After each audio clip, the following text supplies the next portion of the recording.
প্রিয় দর্শক, সবাইকে আমন্ত্রণ জানাচ্ছি। আমি কাজী জেসিন। দর্শক, আমরা দেখলাম ঢাকা রিপোর্টার্স ইউনিটিতে আমাদের মহান স্বাধীনতা ও বাংলাদেশের সংবিধান শীর্ষক একটি গোল টেবিল বৈঠক থেকে সাবেক আওয়ামী লীগ মন্ত্রী আব্দুল লতিফ সিদ্দিকী সহ প্রফেসর হাফিজুর রহমান কার্জনী এবং আরো 15 জনকে গ্রেফতার করেছে পুলিশ। এবং এই ঘটনাটি ঘটেছে যখন তারা বক্তৃতা দিচ্ছিলেন, সেখানে উপস্থিত জনতা গিয়ে হট্টগোল করার পরে তাদেরকে গ্রেফতার করা হয়। আমরা একটু বোঝার চেষ্টা করবো, এটা নিয়ে আলোচনা হচ্ছে। অনেকে বলছেন যে মব হয়েছে, আবার অনেকে বলছেন আওয়ামী লীগের পুনর্বাসন হচ্ছে। আসলে কি হচ্ছে একটু আমরা বিশ্লেষণ করবো। এর পাশাপাশি আপনারা জানেন, নির্বাচন কমিশন থেকে রোডম্যাপ দেওয়া হয়েছে স্পষ্ট, এবং সেই স্পষ্ট রোডম্যাপে তাদের যে কার্যাবলী সেটা ঘোষণা করা হয়েছে। এবং আমরা জানি যে ডিসেম্বরে আমরা তফসিল ঘোষণা করা হবে। একটু কথা বলতে চাই যে কার্য বিবরণীগুলো দেয়া হয়েছে, আগামী মাস থেকে শুরু হতে যাচ্ছে, সেগুলোর সম্পর্কে বিশ্লেষণ করবো আমরা। এবং এই নির্বাচন আসলে সুষ্ঠু হবে কিনা, অংশগ্রহণমূলক হতে যাচ্ছে কিনা, সেটা একটু বোঝার চেষ্টা করবো। আমাদের সাথে আজ স্টুডিওতে উপস্থিত, আমাদের সাথে আজ অনুষ্ঠানে উপস্থিত আছেন বিএনপির তথ্য গবেষণা বিষয়ক সম্পাদক আজিজুল বারী হেলাল, আছেন গণসংহতির প্রধান সমন্বয়কারী জুনায়েদ সাকি, এবং আছেন এবি পার্টির সাধারণ সম্পাদক আসাদুজ্জামান ফুয়াদ। ধন্যবাদ আপনাদের সবাইকে সময় দেবার জন্য। আমি জুনায়েদ সাকি, আমি আপনার কাছে আসতে চাই। প্রথম যে ঘটনাটির কথা বললাম, রিপোর্টার্স ইউনিটিতে যে গোলটেবিল যেটা হচ্ছিল এবং সেখান থেকে 15 জনকে আটক করা হয়েছে, আপনি ঘটনাটিকে কিভাবে দেখছেন? তো আপনার বিশ্লেষণ শুনি আগে। আমি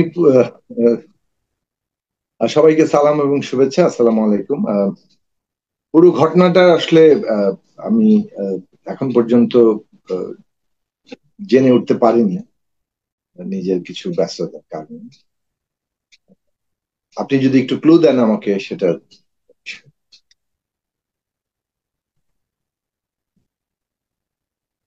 মহান স্বাধীনতা ও বাংলাদেশের সংবিধান শীর্ষক একটি আলোচনা হচ্ছিল, এবং সেখানে সাবেক মন্ত্রী এবং আওয়ামী লীগের সাবেক সভাপতি মণ্ডলীর সদস্য যাকে বহিষ্কার করা হয়েছে আব্দুল লতিফ সিদ্দিকী সেখানে ছিলেন, এবং অধ্যাপক হাফিজুর রহমান কার্জনী ছিলেন, এবং ওনাদের সহ আরো বেশ কিছু যারা বক্তা ছিলেন উপস্থিত, তাদেরকে আমরা শুনেছি সর্বমোট 15 জনকে আটক করেছে পুলিশ। এবং সেখানে এক ধরনের, অনেকে বলছে মব সৃষ্টি করা হয়েছে, এবং যারা আসলে ওখানে গেছেন তারা দাবি করছে তারা জুলাই যোদ্ধা, এবং সেখানে এই স্লোগানটা ছিল লীগ ধর জেলে ভর।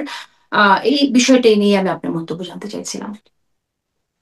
আরো একটি বয়ান এখানে আছে যেটা আওয়ামী লীগের পুনর্বাসন হচ্ছে। এখন সরকারের দিক থেকে তো আসলে আওয়ামী লীগ কার্যক্রমকে উপরে একটা নিষেধাজ্ঞা কিংবা একটা স্থগিতাদেশ দেওয়া হয়েছে। এবং যেহেতু আওয়ামী লীগের নেতৃবৃন্দ যারা ছিলেন, শেখ হাসিনা থেকে শুরু করে বিভিন্ন পর্যায়ে, তারা হত্যার দায়ে অভিযুক্ত। এবং আমরা যেটা বলেছি যে দল হিসেবেও আওয়ামী লীগের যে এই হত্যাযজ্ঞের যে দায়, সেটাও বিচারের আওতায় আনা দরকার। তো সেদিক থেকে ধরুন এই বিচার প্রক্রিয়া ব্যাহত করার জন্য তাদের দিক থেকে নানা বিষয় নিয়েই নানা তৎপরতা থাকতে পারে, নিজেদেরকে সংগঠিত করার জায়গা থাকতে পারে।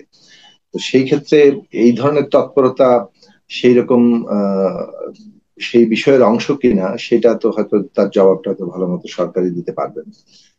নানা দিক থেকেই এই ধরনের চেষ্টা হয়তো তাদের দিক থেকে থাকবে। কিন্তু আমরা একটা কথা বলতে চাই যে একটা তো বিষয় হচ্ছে যে একটা গণতান্ত্রিক রাষ্ট্র ব্যবস্থার মধ্যে আমরা আমরা যখন তৈরি করতে চাইছি, তখন আমাদেরও ঠিক একই কায়দায় আবার যাতে আমরা অপারেট না করি, সেটাও সতর্ক থাকা দরকার। সরকারের দিক থেকে ধরুন আওয়ামী লীগের আমলে আমরা দেখেছি যে নানা কায়দায় এই অনুষ্ঠান, এই সভায় আমি জাস্ট আপনি একটু বলি যে এই সেখানে কিন্তু আপনার যেসব বক্তৃতা এসছে, আমি এখান থেকে একজনের অন্তত একটি কোট আপনাকে শোনাচ্ছি। প্রফেসর শেখ হাফিজুর রহমান, তিনি বলেছেন, আমরা দেখতে পাচ্ছি দেশের সংবিধানকে ছুঁড়ে ফেলে দেওয়ার পায়তারা করা হচ্ছে। এর পেছনে রয়েছে জামাত, শিবির ও জাতীয় নাগরিক পার্টি। অধ্যাপক ইউনূসের নেতৃত্বে তারা মুক্তিযোদ্ধাদের জুতার মালা পরাচ্ছে। এটা আসলে মঞ্চ ৭১ থেকেই করা হয়েছে আর কি প্রোগ্রামটা। আর এই ধরনের বক্তব্য যেমন একটা ঢালাও মন্তব্য, মানে ধরুন মানে কেননা সংবিধান কেউ স্থগিত করা কিংবা সংবিধান বাতিল করার দাবি তুলতে পারে, সেটা গণতান্ত্রিক অধিকার। কিন্তু বাংলাদেশে এই মুহূর্তে সংবিধান বাতিল করা কিংবা স্থগিত করার কোনো মানে যে অর্থে বলা চলে যে কোনো যেভাবে আমরা ঐকমত্য কমিশন যেভাবে কাজ করছে কিংবা বর্তমান অন্তর্বর্তী সরকারের নেতৃত্বে যে ঐকমত্য কমিশন, সরকার প্রধান নিজেই চেয়ারম্যান, সেই দিক থেকে তাদের যে ঐকমত্য কমিশন যে কাজ করছে সেটা বিদ্যমান সংবিধানেরই একটা মৌলিক সংস্কারের বিষয়ে আলোচনা চলছে এবং সেখানে সংস্কারগুলোর বিষয়ে আমরা কতগুলো প্রস্তাব করছি। ফলে এইটাকে সংবিধান ছুঁড়ে ফেলে দেওয়ার কোন তৎপরতা হিসেবে দেখাটা একটা সত্যের সাথে যায় না। এই ধরনের সত্যের অপলাপ তো আছেই। এখন কোন একটা বিশেষ দল মনে করতে পারে যে সংবিধান আসলে বাতিল করা দরকার এবং তাদের সেটা রাজনৈতিক দাবি থাকতে পারে। সেই রাজনৈতিক দাবি নিয়ে কোন কোন পক্ষ যদি তাদের রাজনৈতিক অবস্থান প্রকাশ করতে পারে, তার বিরুদ্ধে সুনির্দিষ্ট যদি অভিযোগ থাকে, তাহলে সেক্ষেত্রে সরকার আইনগত ব্যবস্থা নিতে পারে। কিন্তু এগেইন আমি ওই কথাটা তুলবো যে মানে আমরা আওয়ামী লীগ আমলে দেখেছি যে তারা বিরোধী পক্ষ কিভাবে দমন করেছে।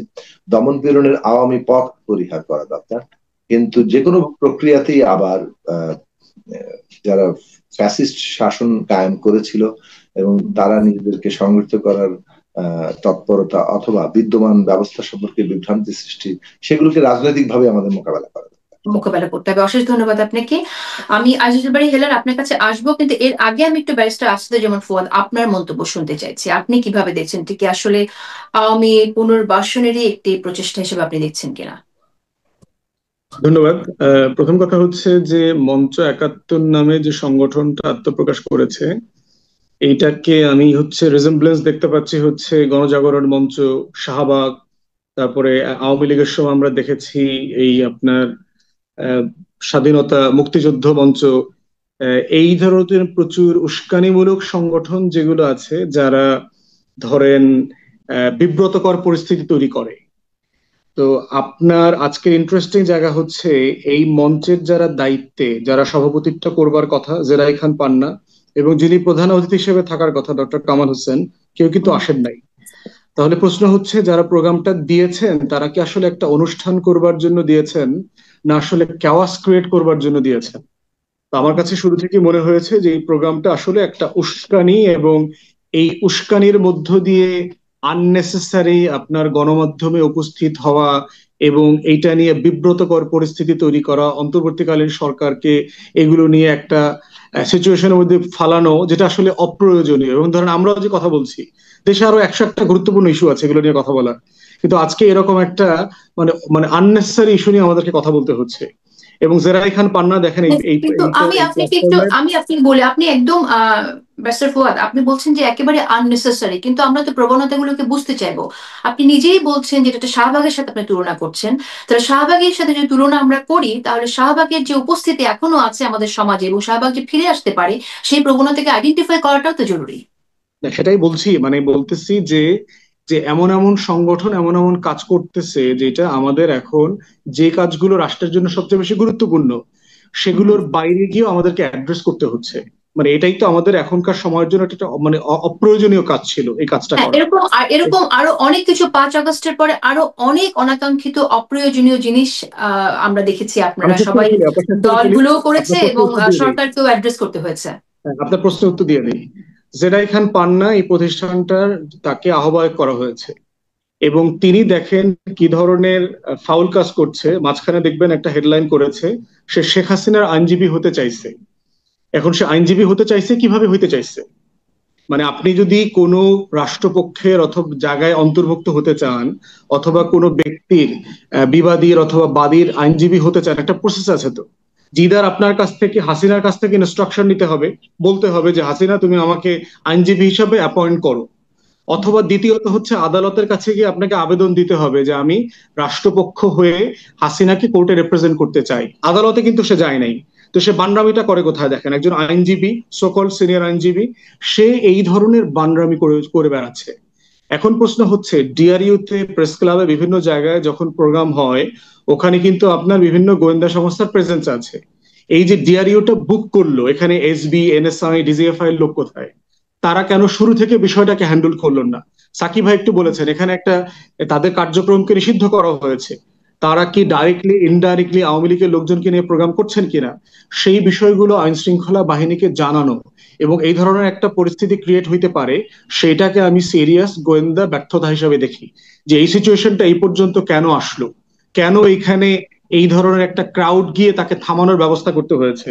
এবং পার্সোনালি আমি মনে করি যে যারা ওখানে আপনি প্রতিবাদ এখানে করতে গেছেন। গোয়েন্দা ব্যর্থতার কথা বলছেন, হ্যাঁ গোয়েন্দা ব্যর্থতা বলার আগে আমরা কি একটু কথা বলবো কিনা যে আহ, যেমন লতিফ সিদ্দিকী তিনি তো এখন আওয়ামী লীগে নেই, তিনি বহিষ্কৃত। আহ, বা ধরেন তার ভাই কাদের সিদ্দিকী যিনি বলেছেন যে এই সরকার এবং বিগত সরকার এবং বিগত সরকারের দোসরদের স্বৈরাচারের চাইতেও এই সরকার বেশি স্বৈরাচারী, তিনি স্পেসিফিক বলেছেন। তো তারা তো আওয়ামী লীগে নেই, সেই জায়গা থেকে আপনার আওয়ামী লীগের কার্যক্রম নিষিদ্ধ, কারণ তাদের তো কার্যক্রম নিষিদ্ধ না, বা একটি ইন্ডিপেন্ডেন্ট প্ল্যাটফর্ম হলো যেটা তাদের বয়ানকে দেখেন, হাজির করবে, এরা সেটা কয়দিন তো আগে আপনার বলছে না, নিষিদ্ধ না। 15 আগস্টে এই লোকগুলো বলে নাই যে তারা মার্চ করে 32 নম্বরে যাবে? জেরাই খান পান্নারা বলছে না? কাদের হুম। সিদ্দিকী গেছে না এর আগে একবার? প্রশ্ন হচ্ছে এদেরকে আওয়ামী লীগ বহিষ্কার করেছে, কিন্তু এরা কি আওয়ামী লীগ ছাড়ছে কিনা? এরা ফেনা তুলে ফেলে না শেখ হাসিনার নামে, এরা শেখ হাসিনার পা ধরে সালাম করা লোক না। অতএব এরা এখনো মুজিব কোট পইরা দিন রাত শেখ মুজিবের পূজা অর্চনা করে নাই, গত সংসদে করছে তো। তো এখন প্রশ্ন হচ্ছে যে আপনি এদেরকে হ্যাঁ না বলার পিছনে হইলো যে মূল বিষয়টা বোঝা দরকার যে আসলে এটা কি একটা জেনুইন অর্গানাইজেশন, না একটা উস্কানি ক্রিয়েট করা, দেশের ভিতরে মব ক্রিয়েট করে সরকারকে আন্ডারমাইন করবার একটা প্ল্যাটফর্ম। আমি এগুলোকে দেখতেছি যে কয়দিন আগে আপনারা দেখেছেন যে দিল্লিতে হাসিনার সাথে এসালামের মিটিং হয়েছে, এসালামের সাথে সৌদি আরবে আওয়ামী লীগের লোকদের সাথে মিটিং হয়েছে। বিএনপির মহাসচিব ইতিমধ্যে বলছেন দেশে বিদেশে এই ধরনের মিটিং এর মাধ্যমে একটা 111-এর এনভায়রনমেন্ট ক্রিয়েট করবার চেষ্টা করা হচ্ছে। অতএব আমরা তো এই বাস্তবতাগুলোকে বিচ্ছিন্নভাবে দেখার সুযোগ নাই। ইতিমধ্যে এসালাম 2.5 কোটি টাকা হাসিনাকে দিয়ে দিয়েছে বলা হচ্ছে। এই টাকাগুলোতে আমরা দেখতে পাচ্ছি তো টাকাগুলো কিভাবে নড়াচড়া করতেছে। এই মঞ্চ 71, এই লতিফ সিদ্দিকী, এই যে আপনার সুশীল বুদ্ধিজীবীরা টকশোতে গিয়ে গণতন্ত্রের কথা বলছে, হাসিনা এখন তত্ত্বাবধায়ক সরকারের অধীনে নির্বাচন দিতে রাজি আছে, সে মেনে নিয়েছে, এই যে সুশীল বয়ালগুলো এস্টাবলিশ করবার চেষ্টা করা হচ্ছে, এটাই হচ্ছে মানে আওয়ামী লীগকে পুনর্বাসন করবার সফট অ্যাপ্রোচ। এবং ওকে, 1 বছরের মাথায় এই আলোচনাটা করতে হচ্ছে, এটা গণ অভ্যুত্থানের জন্য দুঃখজনক। ধন্যবাদ আপনাকে আজিজুল বাড়ি হেলাল। আমি আপনার কাছে আসব। নির্বাচন যতই ঘনিয়ে আসছে ততই আমরা ষড়যন্ত্রের কথা শুনছি, যেমনটি ব্যারিস্টার ফুয়াদ বললেন, আমরা এই তথ্যগুলো পেয়েছি, টাকা পয়সা লেনদেনের কথাও শুনছি, এছাড়া অন্যান্য ষড়যন্ত্রের কথা শুনছি। এবং এখন এই যে আওয়ামী লীগের যে বয়ান সেটাকে সামনে আনার চেষ্টা আমরা দেখছি, সেটাকে আপনি আসলে কিভাবে দেখেন? এটাকে সফট আওয়ামী লীগের আসলে সেই ষড়যন্ত্রের পার্ট হয়ে যাচ্ছে বলে আপনি মনে করেন? দেখুন, আওয়ামী লীগের যে সমস্ত বহিষ্কৃত নেতাকর্মী যদিও বলছেন, এই যে লতিফ সিদ্দিকী সহ আরো যে জেডাই খান পান্না ছাড়া আরো যারা তাদের কথা বললেন, যে ফুয়াদ ভাই ঠিকই বলেছেন। দেখেন, ডক্টর কামাল কিন্তু সেখানে আসেনি এবং জেডাই খান পান্নাও সেখানে আসেনি। কিন্তু এই মুক্তিযোদ্ধাকে নিয়ে আওয়ামী লীগ বিভিন্ন ভাবে আপনার রাজনৈতিক বাণিজ্য শুরু করেছিল, রাজনৈতিক ভাবে ক্রেডিট নেওয়ার বহুদিন ধরে নিচ্ছে। এখন দেশের সামনে সবচেয়ে বড় প্রশ্ন হলো আমাদের একটা সুষ্ঠু গ্রহণযোগ্য নির্বাচন। সেই নির্বাচনকে বাধাগ্রস্ত করবার জন্য তাদের নেত্রী, অর্থাৎ ওই মাফিয়া নেত্রী শেখ হাসিনা ইতিমধ্যে বলেছে যে ডক্টর ইউনূসের নেতৃত্বে কোনো নির্বাচন হতে পারে না। তত্ত্বাবধায়ক সরকার যেটা সে ছুঁড়ে ফেলে দিয়েছিল, সে আবার সেই কথা বলে। এখন এই আওয়ামী লীগের এই সমস্ত ঘরানার লোকজন দেশে একটা, ওই যে বললেন না সফট পাওয়ার, এই সমস্ত গোল টেবিল টক শো এগুলো কিন্তু কাইন্ড অফ সফট পাওয়ার। এই সমস্ত সফট পাওয়ার ইউজ করে তারা দেশে একটা আনরেস্ট তৈরি করতে চায়, টু ডিস্ট্রয় দ্য ইলেকশন। সুতরাং এই এই বিষয়গুলো আমাদের গুরুত্বের সাথে দেখা দরকার। এবং এবং আওয়ামী লীগ এইগুলো, আওয়ামী লীগের যে মাফিয়া শক্তি আমরা বলেছি যে দেশ থেকে সবাই কিন্তু পালিয়ে যায়নি, এখনো দেশে তারা রয়ে গেছে। ঠিকই আজকে তারা কৌশলে এইরকম একটা আপনার গোল টেবিল বৈঠকের নামে, মুক্তিযুদ্ধ মঞ্চ নামে গোল টেবিল বৈঠক করে তারা বলছে যে 17 বছরের হাসিনার শাসনকে বলছে যে শেখ হাসিনার থেকে আপনার ডক্টর ইউনূসের চেয়েও নাকি ভালো শাসন ছিল। অর্থাৎ এই 17 বছর ছিল জাহান্নামের শাসন, আপনার আয়ামি জাহেলিয়াতের শাসন। সেটাকে বেঞ্চমার্ক যারা করে তাদেরকে তো অবশ্যই আইনের আওতায় আনা উচিত এবং তাদের সেই দলটি কিন্তু নিষিদ্ধ করা হয়েছে। সুতরাং আজকে যে ঘটনাটি ঘটছে, কিন্তু এখানে আজিজুল বারী হেলাল, আমি একটু জানতে চাই এখানে যে দলকে নিষিদ্ধ করা হয়েছে, দলের কার্যক্রম নিষিদ্ধ করা হয়েছে, কিন্তু যদি কেউ ব্যক্তি মত যদি উপস্থাপন করে, কেউ যদি বলে যে আগের সরকারি ভালো ছিল এরা এবং তো তার চিহ্নিত, যদি আওয়ামী লীগের সাথে কোনো যদি নাম না থাকে, দলে কোনো যদি নাম না থাকে, তাহলে আপনি তাকে গ্রেফতার করবেন এরা তো কিভাবে? চিহ্নিত, এরা আওয়ামী লীগের মন্ত্রী ছিল, এরা আওয়ামী লীগ ঘরানার লোক, এরা তো চিহ্নিত, এরা 17 বছর আওয়ামী লীগকে সার্ভিস করে ফ্যাসিবাদকে জিয়ে রাখার জন্য তারা এই সমস্ত কাজ করছে। এই ফ্যাসিবাদ হওয়ার জন্য তারা অনেক আশ্রয় প্রশ্রয় দিয়েছে এই সরকারকে। আজকে এখন দেশের যখন সামনে নির্বাচনের একটা রোডম্যাপ ঘোষণা করেছে, এবং আমরা সমস্ত গণ অভ্যুত্থানের রাজনৈতিক দলগুলো একটি সুষ্ঠু গ্রহণযোগ্য নির্বাচনের জন্য বিভিন্ন রকম আলোচনা, তর্ক বিতর্কে এখনো লিপ্ত আছি।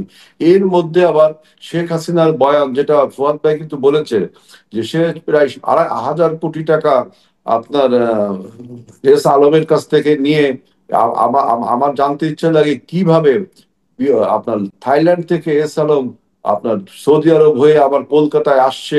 এ ব্যাপারে ভারতীয় সরকারের কাছে আমাদের সরকারের একটা জবাবদিহিতা চাওয়া দরকার, যে আমাদের দেশের পতিত ফ্যাসিবাদ সেই দেশে কিভাবে টাকা সংগ্রহ করে আমাদের দেশকে আনলেস্ট করতে চাচ্ছে।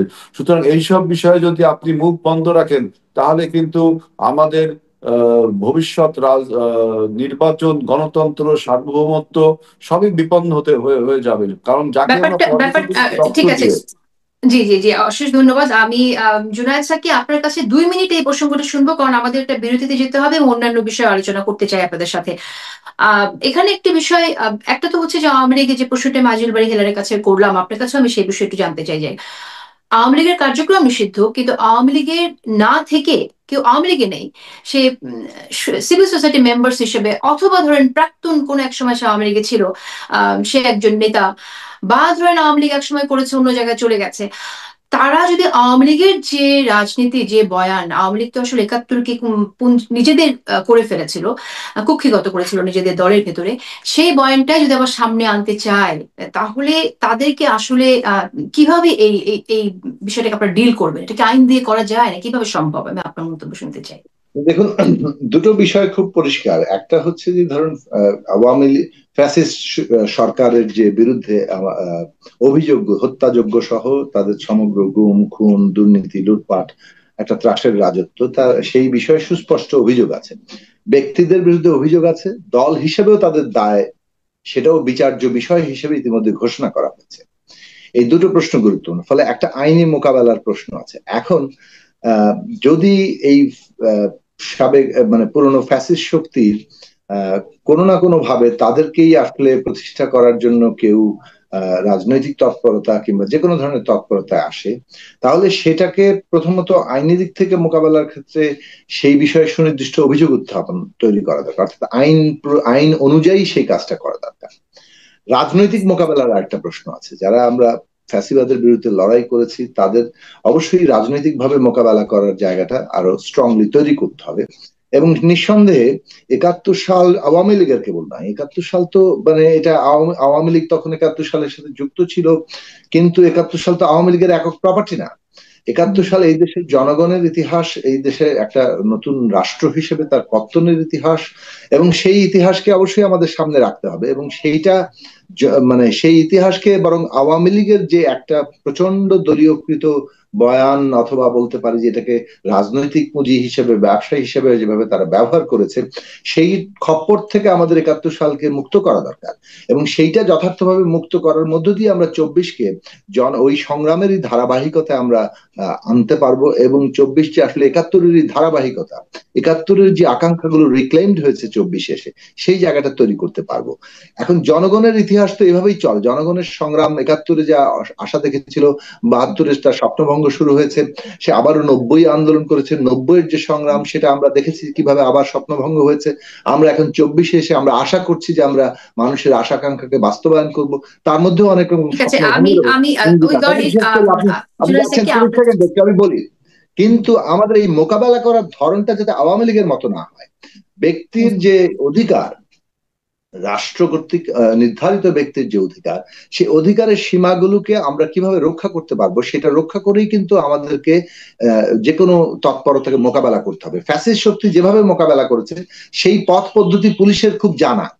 পুলিশ ওই একটা পদ্ধতি জানে। এই ক্ষেত্রে অন্তর্বর্তী সরকারকে সতর্ক থাকতে হবে যে ওই একই পদ্ধতি পুলিশের নির্ধারণ করে দেওয়া পদ্ধতিতে যাতে আমরা সেটা মোকাবেলা না করি, কারণ সেটা আমাদের জন্য বুমেরাং হবে। কোন ফ্যাসিবাদী শক্তিকে মোকাবেলা করতে হলে গণতান্ত্রিক ব্যবস্থা দিয়ে মোকাবেলা করতে হয়। ওই ফ্যাসিবাদী কায়দায় সেটাকে মোকাবেলা করতে গেলে ওই ফ্যাসিলিটি কায়দায় মোকাবেলা করা যাবে না, আপনি এটা বলেছেন। এবং আরেকটি কথা স্পষ্ট করেছেন, যেটা আইনি ভাবে একটা মোকাবেলা করার জায়গা তৈরি করতে হবে। কিন্তু আমি ঠিক স্পষ্ট না যে কেউ যদি একটা বয়ান আবার সামনে আনতে চায়, আওয়ামী লীগের যে বয়ান ৭১কে কুক্ষিগত করে রাখার তাদের যে রাজনীতি আমরা দেখেছি, সেই জায়গা থেকেই যদি আবার কেউ শুধু সংবিধান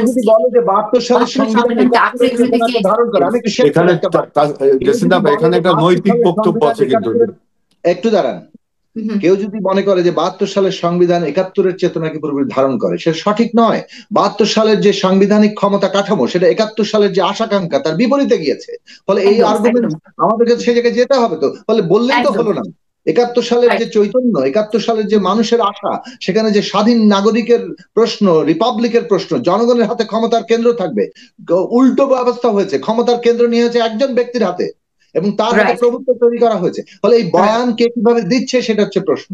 ৭১ সালকে ব্যবহার করে কেউ করছে কিনা সেটা আইনি এবং রাজনৈতিক দুই দিক থেকে আমাদের মোকাবেলা করা দরকার। কিন্তু আইনি মোকাবেলাটা অবশ্যই ফ্যাসিবাদী কায়দায় নয়, সেই সতর্কতার জায়গা জরুরি। আমি একটু কথা বলি, এটা একটা নৈতিক দিক আছে। দেখেন, যখন আপনি শেখ হাসিনার বয়ানকে জায়েজ করেন তাহলে কিন্তু আপনি প্রকারান্তরে গণ অভ্যুত্থানকে অস্বীকার করছেন। এখন যারা গণ অভ্যুত্থানকে অস্বীকার করবে, হাসিনার বয়ানকে জায়েজ করবে, তাদেরকে আপনি আইনি বা রাজনৈতিক কায়দায় কি মোকাবেলা করবেন?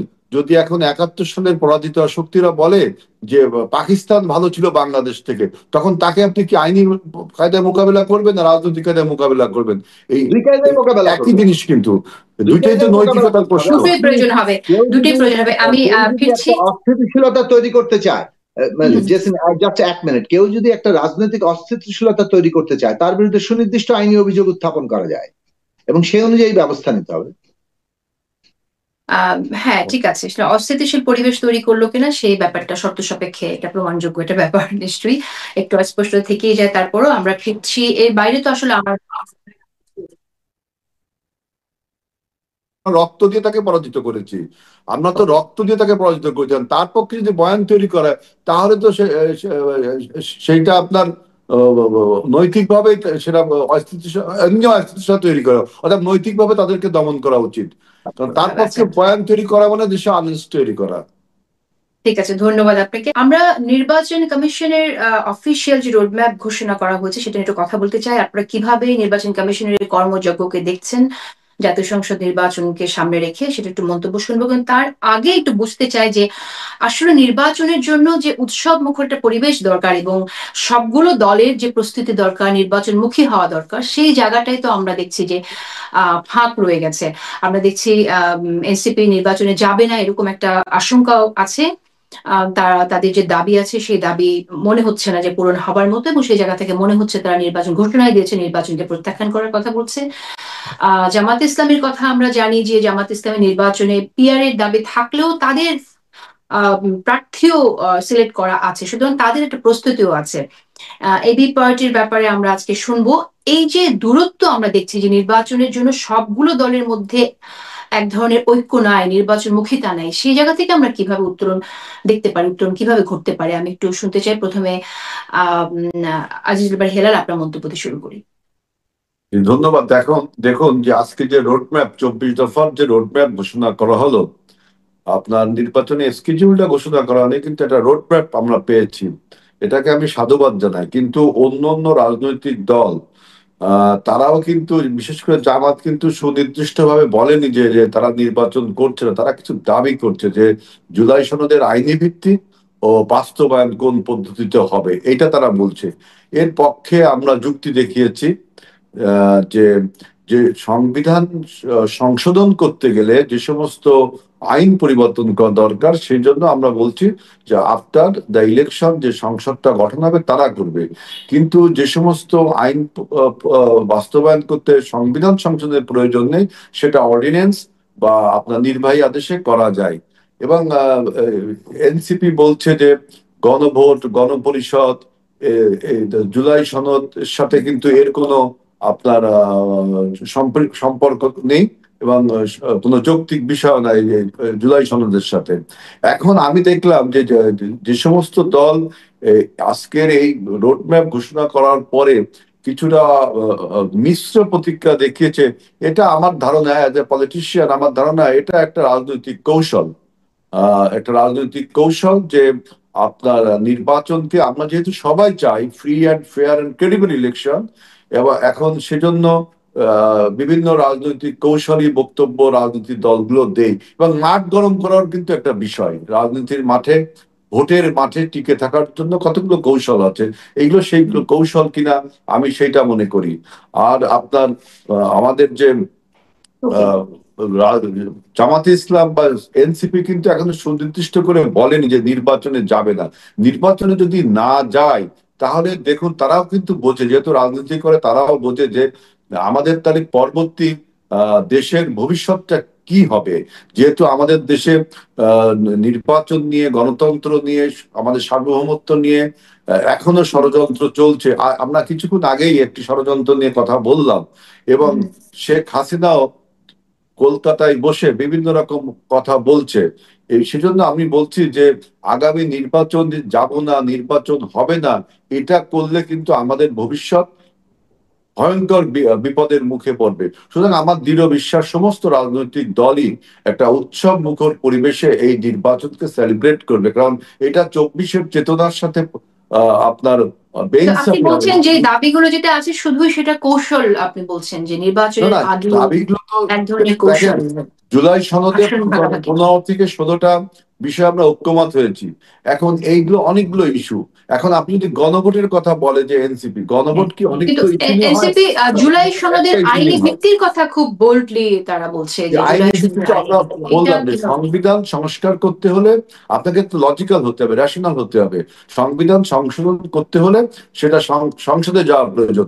এবং সবচেয়ে বড় কথা হলো যে এই যে জুলাই সনদ, এটা তো একটা কমিটমেন্ট টু দ্য পিপুল, মানে পলিটিক্যাল পার্টির একটা কমিটমেন্ট জনগণের কাছে, এটা কমিটমেন্ট, এবং এই কমিটমেন্ট গুলো আইনের থেকেও বেশি শক্তিশালী।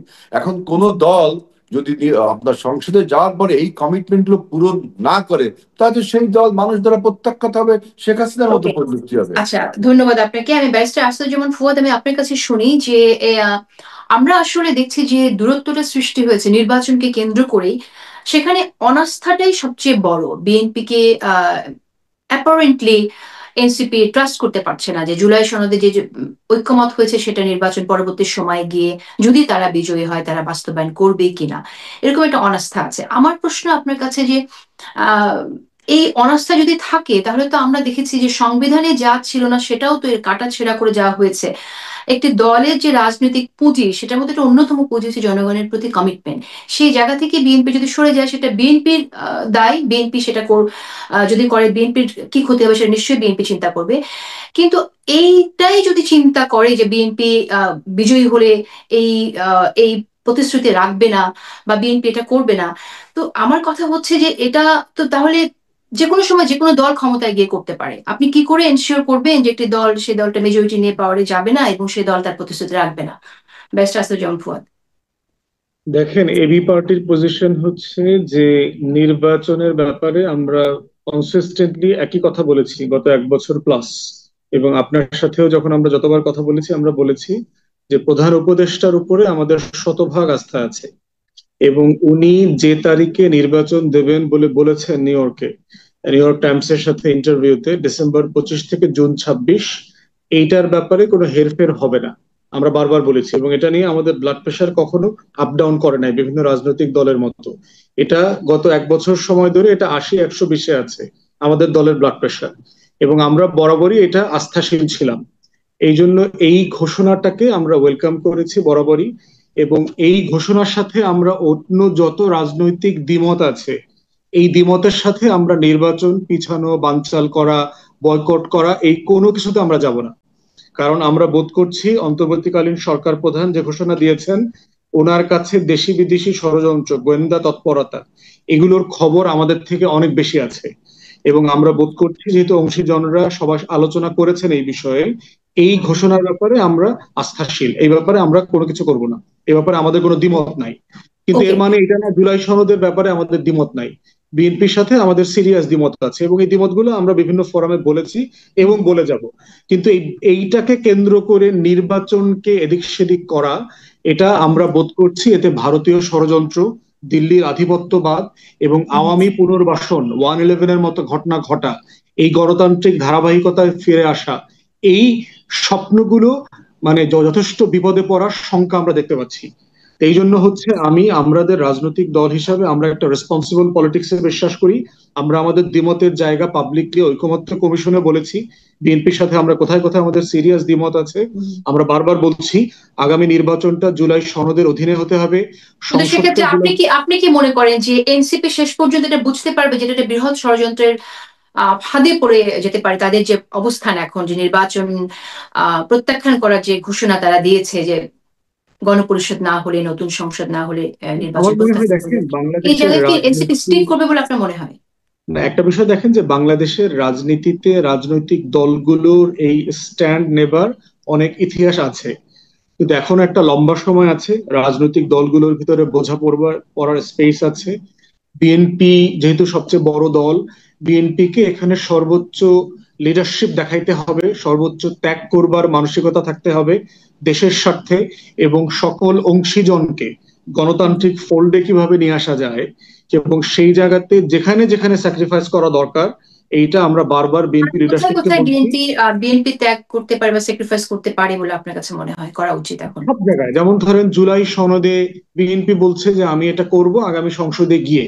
আমরা বলছি ভাই এখন এইটা স্বাক্ষর করে যেটা যেটা এখনই করা যায়, যেটার ব্যাপারে আমরা সবাই একমত হয়েছি, সেটা আমরা এখনই করে ফেলি। কেন দেরি করতে হবে? বিএনপি বলছে তারা 5% মেয়েদেরকে নমিনেশন দেবে। তাহলে ভাই এটা আপনি 26 সালেই দেন, যেহেতু আপনার সক্ষমতা আছে। আমার 5% ক্যান্ডিডেট দেওয়ার মতো ক্যাপাসিটি নাই। এটা সাকিব ভাইয়ের সাথেও আমরা কমিশনে কিন্তু আলোচনা করেছি যে এটা ম্যান্ডেটরি না করে একটা ইনস্ট্রাকশন দেন। এখন বিএনপি এটা করবে যেহেতু বলেছে, সে 26 সালেই করুক, কারণ তার মহিলা নেতৃত্ব প্রমোট করবার সুযোগ আছে, সাকিব ভাইদের সুযোগ আছে, আমরা আমাদের জায়গা থেকে চেষ্টা করব যতটুকু পারি। কিন্তু এটা আমি 2031 সালে কেন করব? মানে যে কাজটা আমি এবার করতে পারি সেই কাজটা আমরা চাচ্ছি ঐক্যমতের ভিত্তিতে এখনই করে ফেলা, স্ট্যাটাস ঠিক করে ফেলা, লিগ্যাল স্ট্যাটাস। নির্বাচনটা জুলাই সনদের অধীনে করা, সংসদটা গঠিত হওয়া। এখানে একটি প্রশ্ন, সেটা হচ্ছে এখানে তো সংবিধান সংশোধনের বিষয় আছে, রেটিফাই করার ব্যাপার আছে। মূল বিষয়টা হচ্ছে একমত হওয়া। উইল অফ দ্য পিপল কি জিনিস? গণ অভ্যুত্থানের সকল পক্ষ যদি কোনো বিষয়ে একমত হয়, আমরা যে কমিশনে বসতেছি এটার স্ট্যাটাস কি, লিগ্যাল স্ট্যাটাস কি? আমরা তো সবাই 72-এর সংবিধানের, হাসিনার সংবিধানের 7 ক মোতাবেক সবাই তো রাষ্ট্রদ্রোহিতার মামলার আসামি। আমাদের সবাই এখন যে আপনারা বসতেছেন সেটাও কিন্তু রেটিফাই করতে হবে সংবিধানে গিয়ে। হ্যাঁ, সেটাই তো বলতেছি। তাহলে তো আপনার তো দিন শেষে আমরা তো ফাঁসির আসামি অলরেডি হয়ে গেছি। তাহলে আপনি তো অলরেডি আমাকে ফাঁসি এখনই দিতে পারেন, তাহলে আপনি কেন সংসদে অধিবেশন করে আমার ফাঁসির দণ্ড মৌকুফ করতে হবে? এই বিষয়ে আমি শুনবো, আমি আজিজ বাড়ি হেলার কাছ থেকে এই বিষয়ে শুনবো। তার আগে জুনায়েদ থেকে আপনার মন্তব্য শুনতে চাই যে দূরত্ব কি করে কমানো যাবে। এবং আমরা শুনছি যে নির্বাচনী কৌশলের কথা বলা হচ্ছে। গণঅভ্যুত্থানের পক্ষে সবগুলো দল, সবগুলো শক্তি, যদিও রাজনৈতিক দল হিসেবে এনসিপি একেবারে নতুন দল, তবুও আমরা চাই যে তারা নির্বাচনে অংশগ্রহণ করুক এবং তাদের রেজিস্ট্রেশন প্রাথমিকভাবে তারা পেয়েছে। কিন্তু একটু সংশয় রয়ে গেছে। দূরত্বটা আসলে কি করে কমানো যায়, সংশয় কি করে দূর করা যায়? জোনায়েদ সাকিব। ধন্যবাদ। দেখুন, যে কোনো পলিটিক্যাল বিষয়, যে কোনো সিদ্ধান্ত, যে কোনো প্রস্তাবনা, তার তো একটা কনটেক্সট থাকে। মানে কনটেক্সটের বাইরে তো কিছু ঘটে না। তো আমরা যে কনটেক্সটে আছি সেই কনটেক্সটের মধ্যে কিন্তু রাজনৈতিক সিদ্ধান্তগুলোকে আমাদের বিবেচনা করতে হবে। আপনি খেয়াল করে দেখবেন যে 15ই আগস্টে শেখ হাসিনা বলেছেন যে এই গত 15ই আগস্টে তিনি এখনো বাংলাদেশের প্রধানমন্ত্রী। অর্থাৎ এই যে জায়গাটা আছে, ফলে নির্বাচন বাধাগ্রস্ত হলে মানে এই পুরো বিষয়টা কার স্বার্থ কিংবা কে বেশি এটা চাইবে এটা পরিষ্কার। এটা শেখ হাসিনা এবং তার পারিষদরা এটা চাইবে।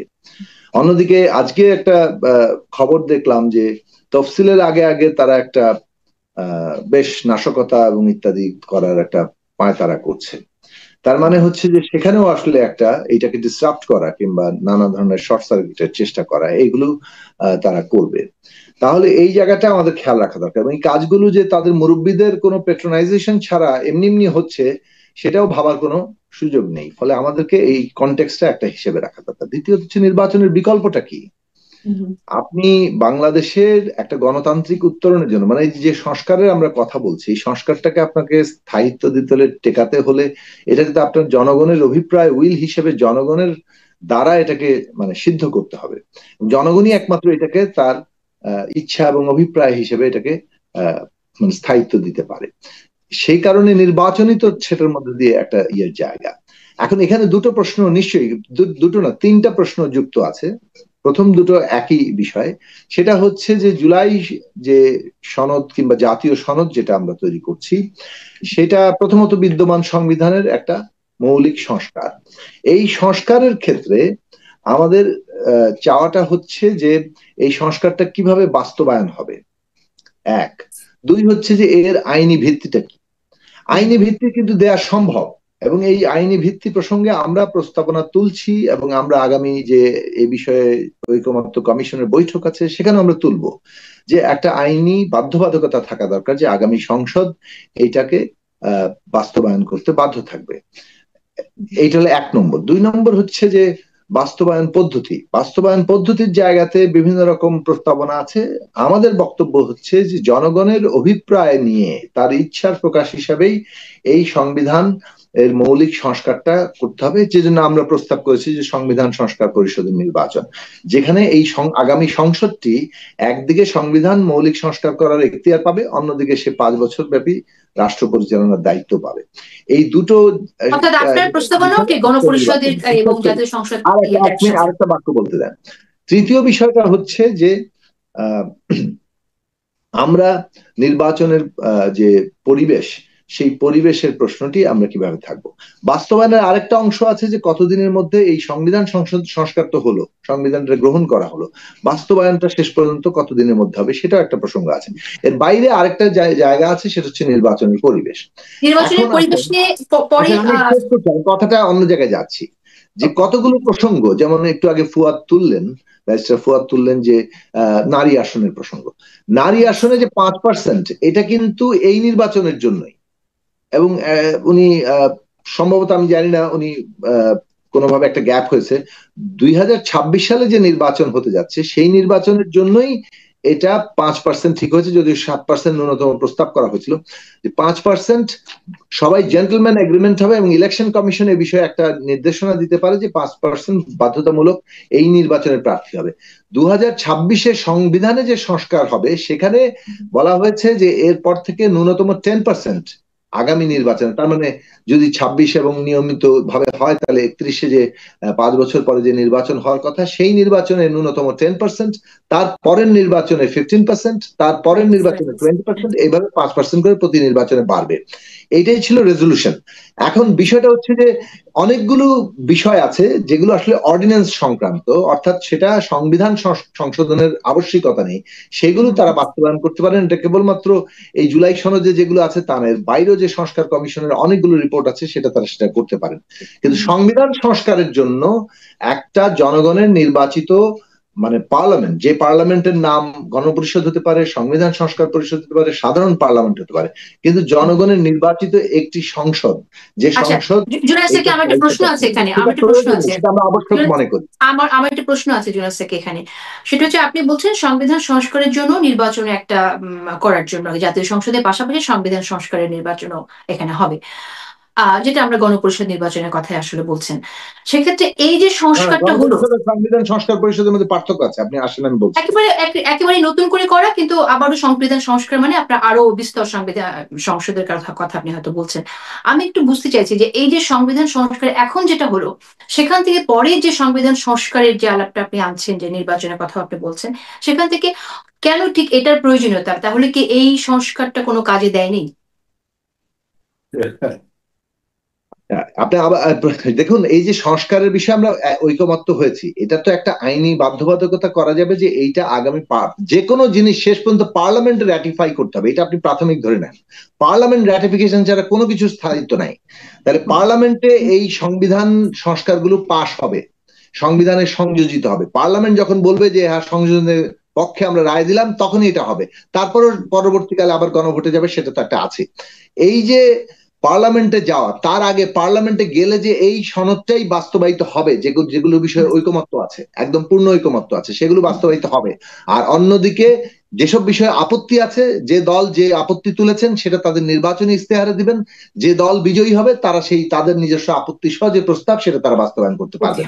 এই যে আমাদের সনদ, এই সনদ আগামী পার্লামেন্টে বাস্তবায়িত হবে। এই বিষয়ে একটা আইনি বাধ্যবাধকতা, অর্থাৎ আপনি অঙ্গীকার করলেন, কিন্তু অঙ্গীকারে যেহেতু আস্থার ঘাটতি আছে, কাজে এটার আইনি বাধ্যবাধকতা তৈরি করা, এই জায়গাটা সম্ভব।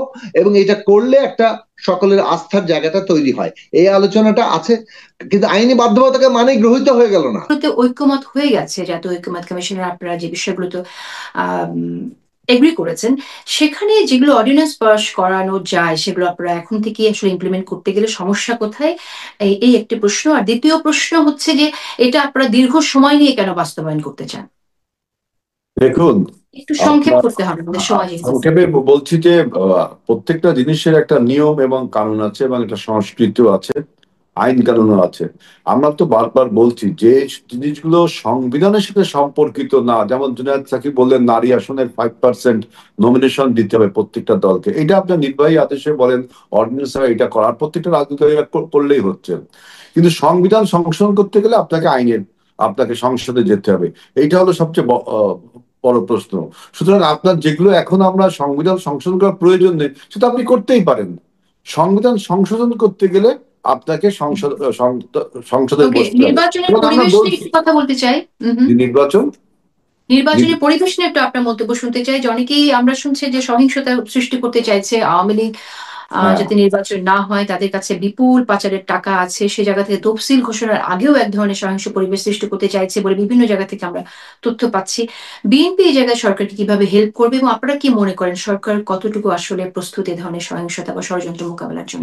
আর্টিফিশিয়ালি যে আপনার সহিংসতাগুলো করবার জন্য অপচেষ্টা কিন্তু আওয়ামী লীগ করবেই, এবং আমাদের প্রতিবেশী রাষ্ট্রের গোয়েন্দা সংস্থাগুলো সেগুলোও করবে। সেই জন্য আমাদের 24-25-24 গণ অভ্যুত্থানে যারা আমরা শক্তি ছিলাম, তারা যদি এটা ঐক্যবদ্ধ থাকি এবং এইগুলোকে যদি আমরা প্রস্তুত থাকি যে কোন রকম আপনার আর্টিফিশিয়াল যে সহিংসতাগুলো হয় সেগুলোকে প্রতিরোধ করবার জন্য, এটা আমাদের একটা ঐক্য থাকতে হবে। প্রি 5th আগস্টে যে ঐক্য আমরা দেখিয়েছিলাম, পোস্ট 5th আগস্টেও একই ধরনের ঐক্য দেখাতে হবে।